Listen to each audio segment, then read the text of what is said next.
Welcome to my channel.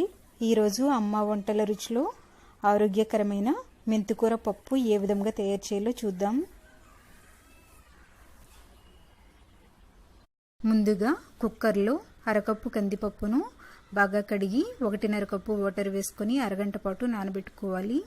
తరువాత పావు tea spoon పసుపు, 3 పచ్చిమిరపకాయలను వేసుకొని ఒక ఉల్లిపాయను కూడా తరిగి వేసుకోవాలి. తరువాత మూత పెట్టుకొని 3 విజిల్స్ వచ్చేంత వరకు ఉడికించుకోవాలి.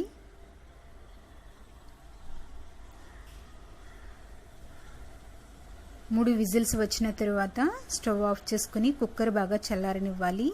కుక్కర్ చల్లారిన తర్వాత పప్పును బాగా మెత్తగా రుబ్బుకొని పక్కన పెట్టుకోవాలి. తర్వాత స్టవ్ మీద కడాయిని పెట్టుకొని 1 టేబుల్ స్పూన్ నెయ్యి, 1 టేబుల్ స్పూన్ నూనె వేసుకొని వేడైన తర్వాత చితక్కొట్టుకున్నటువంటి వెల్లుల్లిపాయ రెబ్బలను వేసుకొని కొద్దిగా వేయించుకోవాలి.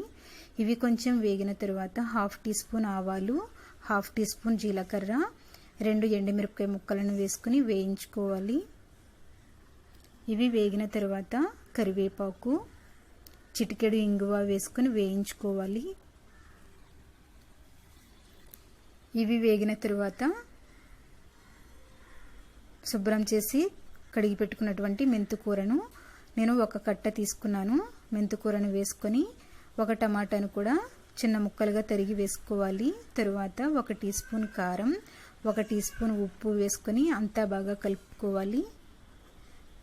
తరువాత మూత పెట్టుకొని 5 నుంచి 8 నిమిషాల పాటు ఉడికించుకోవాలి. 5 నిమిషాలు ఉడికించుకున్న తర్వాత ఇలా మంచిగా ఉడుకుతుంది. ఇలా ఉడికిన తర్వాత ఉడికించి మెత్తగా రుబ్బుకున్నటువంటి కందిపప్పును వేసుకోవాలి. తర్వాత ఈ కుక్కర్లో కొద్దిగా వాటర్ వేసుకుందాం. తరువాత ఇది అంతా బాగా కలుపుకొని మూత పెట్టుకొని 5 నిమిషాల పాటు ఉడికించుకోవాలి. 5 నిమిషాలు ఉడికించుకున్న తర్వాత ఇది రెడీ అయ్యింది. స్టవ్ ఆఫ్ చేసుకొని ఒక బౌల్లోకి తీసుకుందాం.